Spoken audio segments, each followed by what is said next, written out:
सारथी। Break के बाद आपका स्वागत है। लखनऊ से खबर। ध्वजारोहण से पहले स्मार्ट सिटी में बन रही अयोध्या मुख्यमंत्री योगी आदित्यनाथ के निर्देशन पर सज संवर रही श्री राम की नगरी। सुरक्षा के पुख्ता इंतजाम किए गए हैं। सीसीटीवी कैमरे लगाए गए हैं। ग्रीनफील्ड टाउनशिप परियोजना आधारित हो रहे निर्माण यूपी के 17 स्मार्ट शहरों की रैंकिंग में मिला अव्वल नंबर। महायोजना 2031 के तहत सौर ऊर्जा नगर बन रही अयोध्या। अक्षय ऊर्जा परियोजना को किया जा रहा प्रोत्साहित। बिजली उपयोग को स्वच्छ प्रभावी बनाने पर जोर दिया जा रहा है। खबर इस वक्त आपको बता रहे हैं। बिजली उपयोग को स्वच्छ प्रभावी बनाने पर दिया जा रहा है जोर।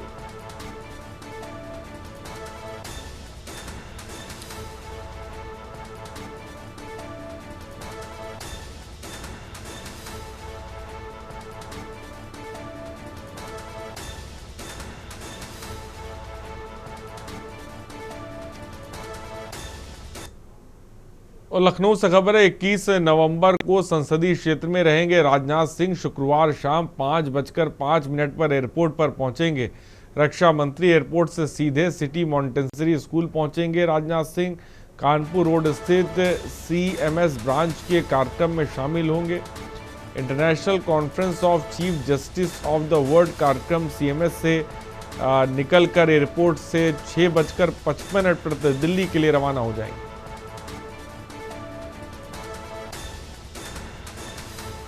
एयरपोर्ट से सीधे सिटी मॉन्टेसरी स्कूल पहुंचेंगे राजनाथ सिंह।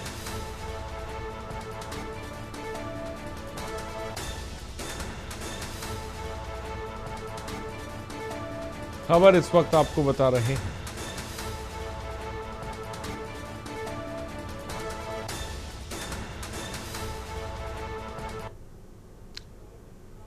लखनऊ से खबर है। 23 IPS को यूपी पुलिस में मिली तैनाती।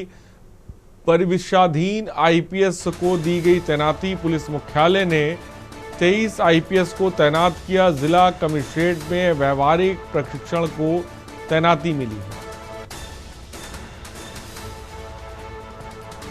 खबर इस वक्त आपको बता रहे हैं।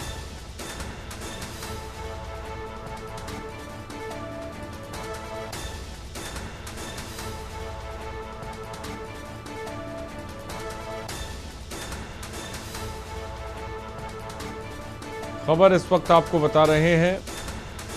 पुलिस मुख्यालय ने 23 IPS को तैनात किया।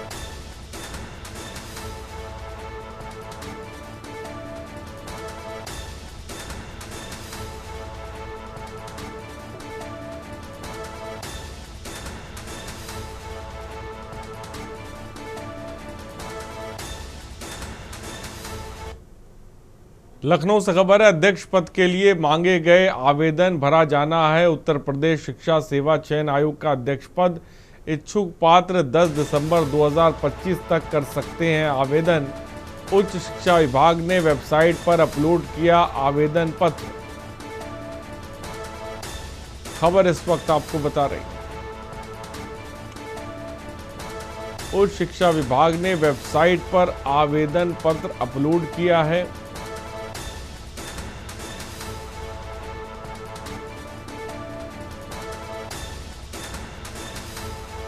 विभागीय वेबसाइट पर ये आवेदन होगा।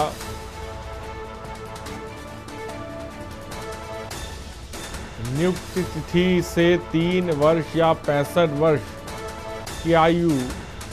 अध्यक्ष पद के लिए मांगे गए आवेदन।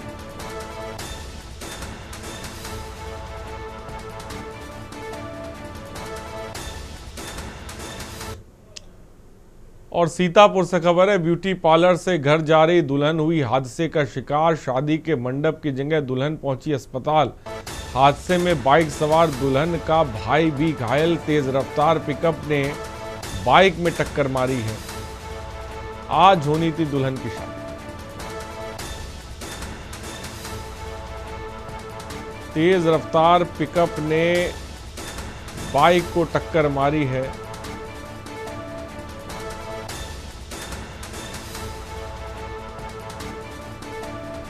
हादसे के बाद चालक पिकअप समेत फरार हो गया।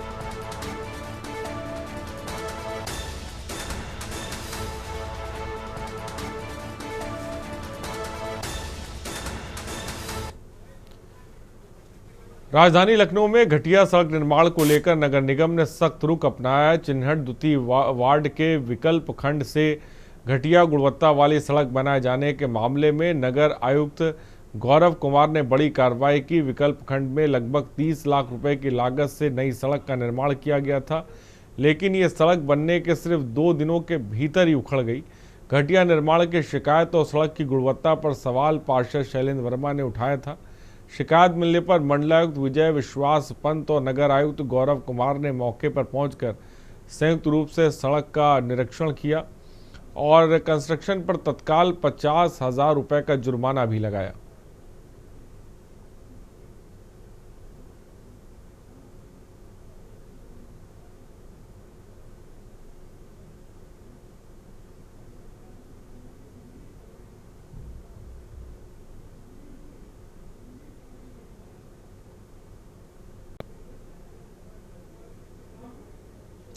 खबर बाराबंकी से, जहां इलाहाबाद हाईकोर्ट के मुख्य न्यायाधीश अरुण बंसाली ने नवनिर्मित रिकॉर्ड रूम और 13 कोर्ट बिल्डिंग का लोकार्पण किया। कार्यक्रम स्थल पहुंचने पर न्यायिक, प्रशासनिक और पुलिस अधिकारियों ने मुख्य न्यायाधीश का पुष्पगुच्छ भेंट करते हुए स्वागत किया। साथ ही मुख्य अतिथि ने दीप प्रज्वलन कर कार्यक्रम का शुभारंभ किया।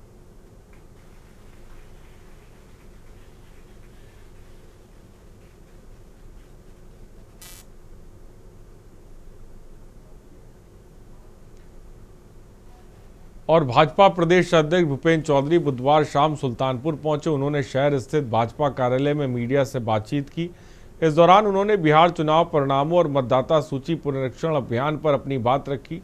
बिहार चुनाव परिणामों पर विपक्ष के हमलों पर चौधरी ने कहा कि परिणाम आने पर विपक्ष का स्वभाव नकारात्मक बातें फैलाने का होता है।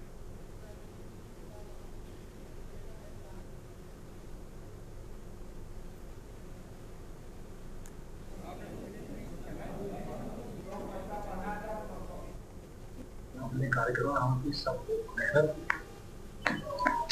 और अगर हम सरकार में हैं, सरकार के कामकाज का लेखा जोखा हम लोग लगातार अपने कार्यक्रम और अभियानों के माध्यम से जनता के बीच में रखते हैं। पिछले 20 वर्षों से नीतीश कुमार जी के नेतृत्व में जो सरकार ने कामकाज थे सरकार के, और पिछले 11 वर्षों में बिहार को लेकर अनेकों योजनाएं हमारे प्रधानमंत्री जी की ओर से, केंद्र सरकार की ओर से दी गई। तो सारे विषयों को लेकर, सारे रिपोर्ट कार्ड को लेकर हम लोग जनता के बीच में गए।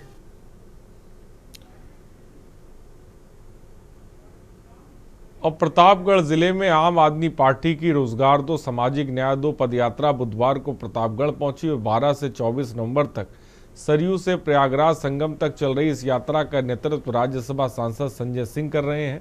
सदर मोड़ पर जनसभा में उन्होंने कहा कि यह यात्रा जनता के अधिकारों और पिछड़ों दलितों को न्याय दिलाने की लड़ाई है।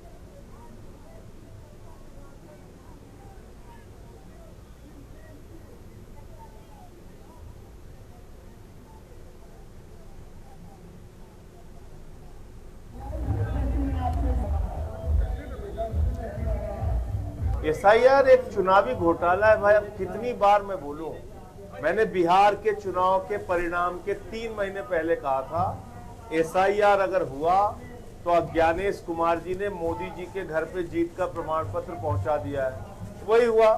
आप लोग पत्रकार हैं, आप बताइए 60 हजार वोट एक विधानसभा में गड़बड़ हो सकता है क्या? 60,000 वोट कटा है, कहीं 55,000 वोट कटा है, तो चुनाव क्या बचा?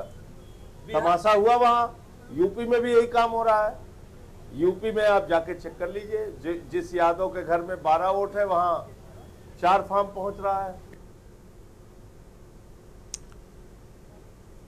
खबर नैनीताल से, जहां उत्तराखंड हाईकोर्ट ने रुद्रपुर शहर स्थित बहुमूल्य नजूल भूमि के कथित अवैध हस्तांतरण फ्री होल्ड को लेकर दायर जनहित याचिका पर सुनवाई की। सुनवाई पूरी होने पर कोर्ट ने अंतरिम आदेश जारी करते हुए विवादित भूमि पर निर्माण सहित सभी गतिविधियों पर अगली तिथि तक रोक का आदेश जारी किया। कोर्ट ने यह आदेश आने से कई करोड़ रुपए लागत से निर्माणाधीन मॉल पर ब्रेक लग गया है।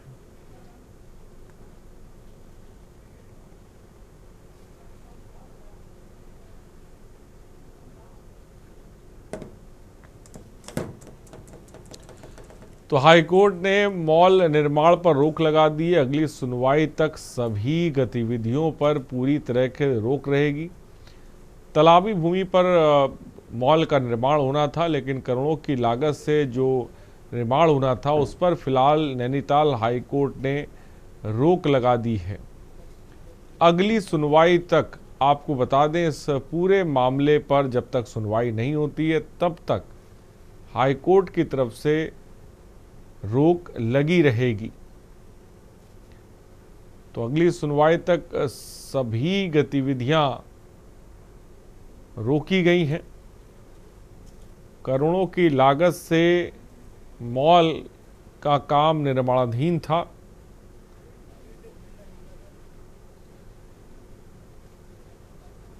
और याचिका में तालाब भूमि पर निर्माण का दावा किया जा रहा है।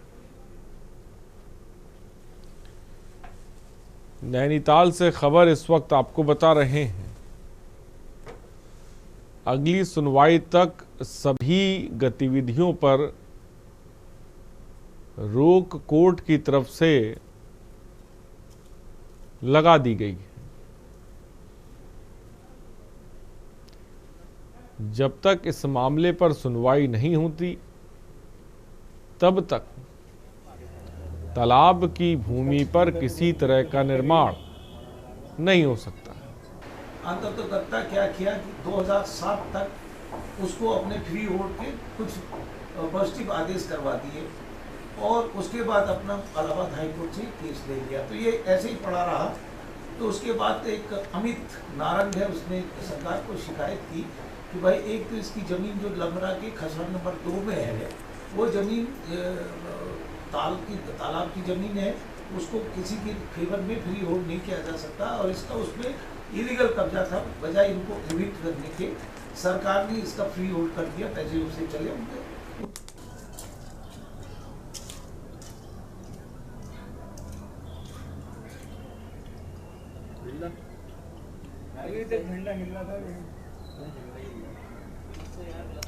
और खबरों के बीच एक बड़ी खबर, सीएम योगी का कल बिहार दौरा। कल मुख्यमंत्री योगी आदित्यनाथ बिहार दौरे पर रहेंगे, क्योंकि 8:30 बजे वो पटना बिहार के लिए रवाना होंगे और 1:30 पर वापस लखनऊ लौटेंगे। मुख्यमंत्री जनसभा को संबोधित करेंगे। इस दौरान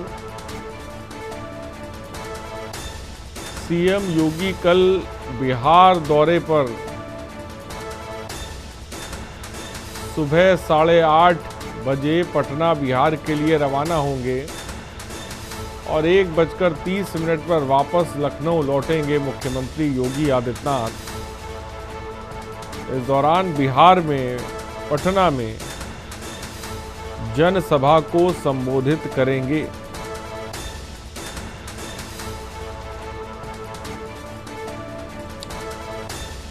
तो मुख्यमंत्री योगी आदित्यनाथ का कल बिहार दौरा प्रस्तावित है और कल 8:30 बजे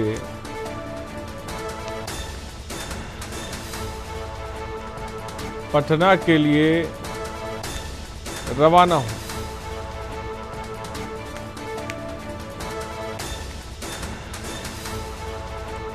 और 1:30 पर वापस लखनऊ के लिए रवाना हो।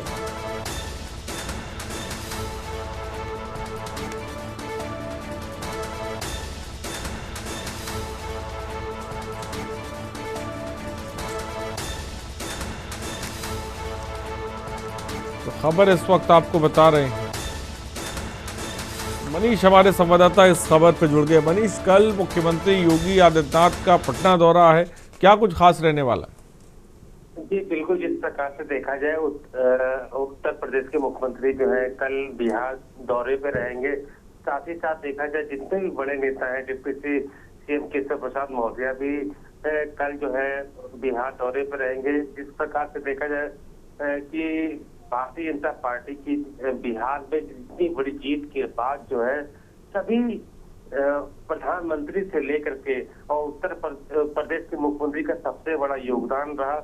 वहां पर जितनी उनकी तरह रैलियां रही और जिस प्रकार से इतनी बड़ी जीत को देखते हुए सभी जो नेतागण हैं, बड़े नेता हैं, वहां पर पहुंच करके नीतीश कुमार के शपथ समारोह में पहुंचने की तैयारी कर चुके हैं। सभी योगी आदित्यनाथ सुबह उत्तर प्रदेश के मुख्यमंत्री सुबह जो है यहाँ से रवाना होंगे। करीब 10:10 पे जो है नीतीश कुमार का जो है शपथ समारोह है, उसी के देखते हुए पूरी तैयारी बिहार में की गई है। उसी के मद्देनजर हर प्रदेश के जितने भी अगर कहें उत्तर प्रदेश से लेकर के बाकी जितने भी जहां पर भी भारतीय जनता पार्टी की जो है सरकारें हैं, वहां के मुख्यमंत्री और साथ ही साथ बड़े नेता वहां पर एकत्रित होकर के जो है इस शपथ समारोह में जो है वहां पर सम्मिलित होंगे। और कहा जा सकता है कि एक बहुत ही बड़ी जीत बिहार की जीत को जो है माना जा रहा है। और ये भी कहा जा रहा है कि इस चुनाव का असर जो बिहार का चुनाव का असर जो उत्तर प्रदेश के चुनाव पर भी देखने को मिलेगा। ठीक है, बहुत बहुत शुक्रिया मनीष हमसे जुड़ने के लिए और तमाम जानकारी देने के लिए। तो खबर इस वक्त आपको बता रहे हैं, कल मुख्यमंत्री योगी आदित्यनाथ बिहार दौरे पर हैं।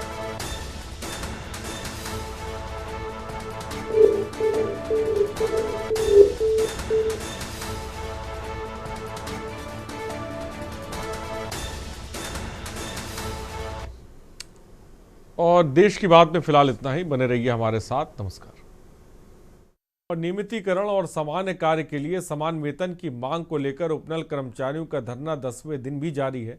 उपनल के कर्मचारी परेड ग्राउंड के निकट सड़क के किनारे धरने पर बैठे हुए और मंगलवार को उनकी मांगों के समर्थन में प्रदेश कांग्रेस अध्यक्ष गणेश गोदियाल आंदोलनरत कर्मचारियों ने धरना स्थल पर पहुंचे और उनसे मुलाकात की। रिपोर्ट देखिए।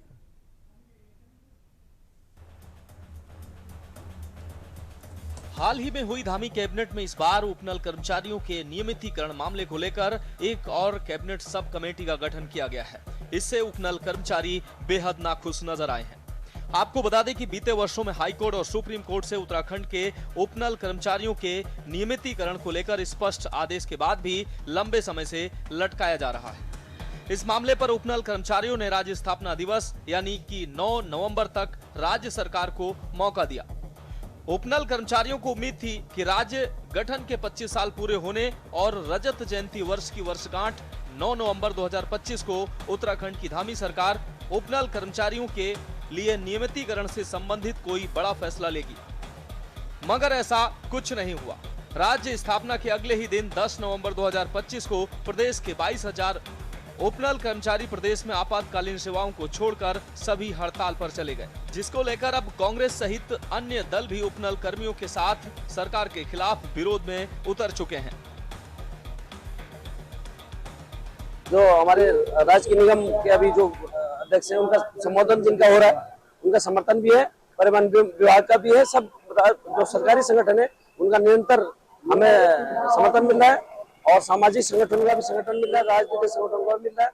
और देखो सरकार कितनी निष्ठुर होगी, सरकार के अंदर कुछ भी संवेदना नहीं बची है। कल हमारे एक बहन जो निरंतर धरने में थी और रात में इस सर्द रातों में गुजार रही थी, पाले खुले आसमान के ऊपर नीचे। देखिए मैं इस चूंकि हमारे भाई हैं, ये कई समय से आंदोलित हैं, परेशान हैं, मैं इसमें कोई राजनीति नहीं करना चाहता और मेरे वक्तव्य में आपको दिखा होगा कि मैंने हल निकालने का रास्ता बताया। माननीय मुख्यमंत्री जी को इसमें हल निकालना चाहिए और हल निकल सकता है, ऐसा नहीं है कि हल नहीं निकल सकता। बीजेपी के एक आयोजन में अगर 10 करोड़ रुपए खर्च होते हैं तो हमारे उपनल के भाइयों की तनख्वाह परमानेंट भाइयों के समान क्यों नहीं हो सकती, ये मेरा कहना है। तो इसलिए ये हल निकल सकता है और हमने मुख्यमंत्री से निवेदन किया। मैंने तो अपनी सीमाओं को क्रॉस करके भी ये बात कही कि मुख्यमंत्री जी इनका हल निकाल दें, इनको परमानेंट कर दें और मैं खुद उनका अभिनंदन करने जाऊंगा। तो ये आज देखते हैं शाम तक क्या होता है। उपनल कर्मचारियों के लिए अब तक गठित की गई समितियां 15 मार्च 2016 मुख्य सचिव की अध्यक्षता में 6 सदस्यीय कमेटी गठित, 21 मार्च 2021 मुख्य सचिव की अध्यक्षता में 6 सदस्यीय कमेटी गठित, 19 फरवरी 2024 मुख्य सचिव की अध्यक्षता में 4 सदस्यीय कमेटी गठित। 21 जुलाई 2025 प्रमुख सचिव की अध्यक्षता में 6 सदस्यीय विशेषज्ञ समिति गठित।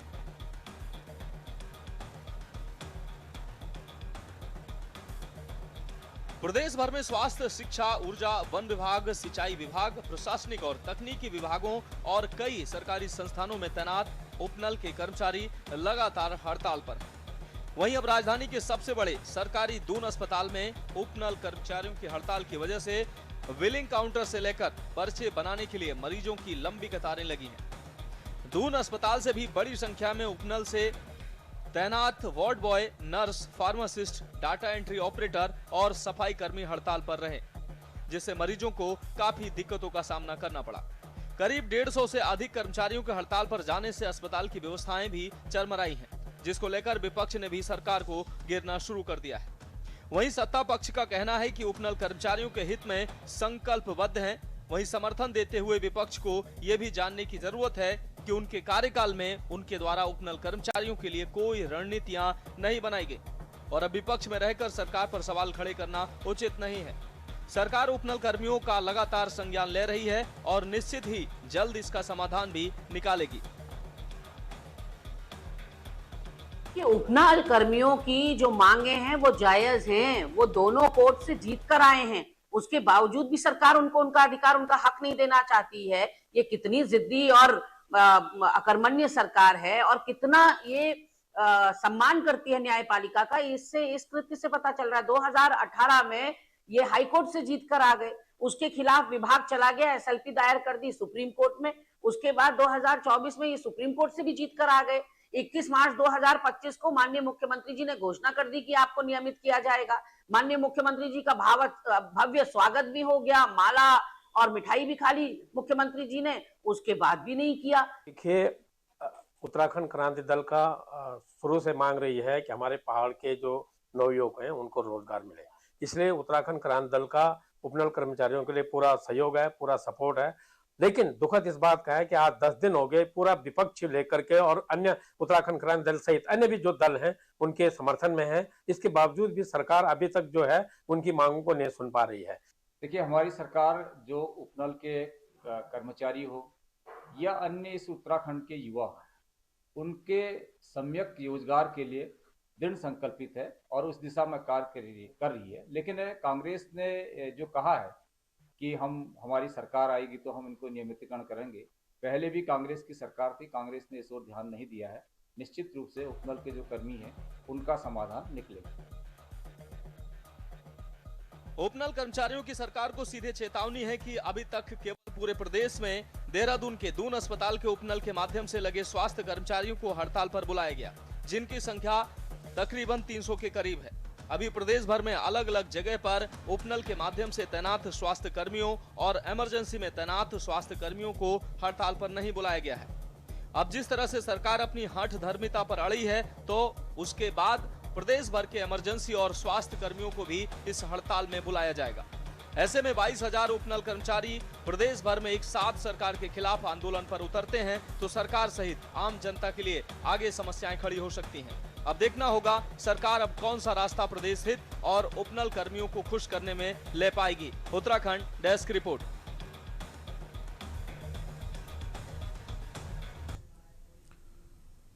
और खबर लक्सर से, जहां लोगों को डरा धमकाकर ऑनलाइन ठगी कर रैकेट चलाने वाले सरगना के बाद बीती रात कोतवाली पुलिस ने दूसरी साथी को भी गिरफ्तार कर लिया। बता दें कि 2 दिन पहले ही देहरादून एसटीएफ ने सरगना को गिरफ्तार किया था। पुलिस ने दूसरे आरोपी को भी कोर्ट में पेश करने के बाद जेल भेज दिया।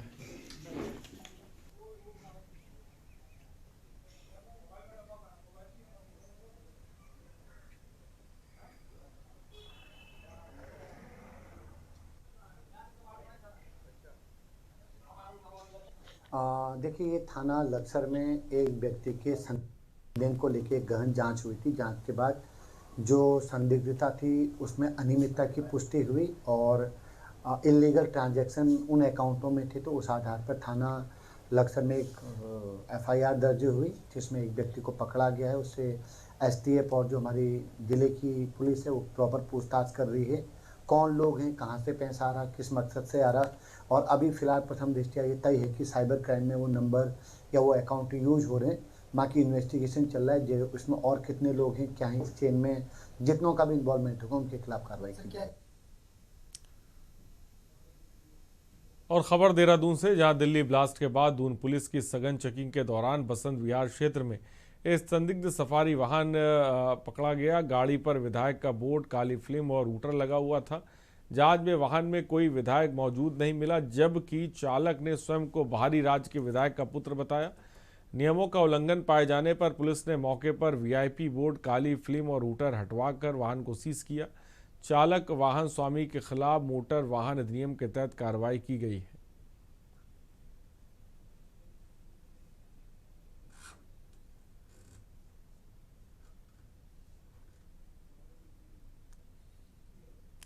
और सैनिक कल्याण मंत्री गणेश जोशी से उपनल कर्मचारी महासंघ के पदाधिकारियों ने मुलाकात कर समान कार्य के लिए समान वेतन और नियमितीकरण की मांग उठाई। करीब 3 घंटे चली विस्तृत वार्ता में मंत्री जोशी